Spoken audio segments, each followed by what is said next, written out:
Gone are the days of having to deal with musty internet cafes or slow mobile data.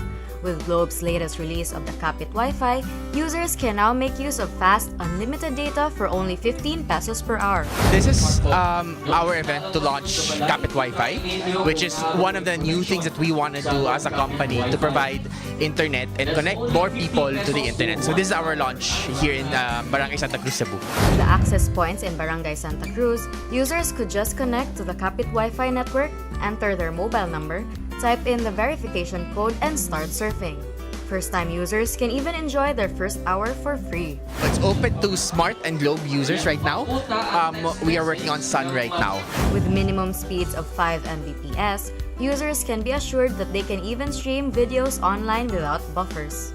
Your one number can have one device at the same time. But for instance, I have a laptop, I have a phone, I have a tablet. I can switch it between multiple devices, but only one device can be active in the internet at one time. So kunwari, first 30 minutes on my mobile phone, next 30 minutes on my laptop, pwede yun. Kapit Wi-Fi access points in Barangay Santa Cruz are the first in the Philippines and are bound to last until October 30 for further assessment. If successful, Globe plans to open more Kapit Wi-Fi access points nationwide.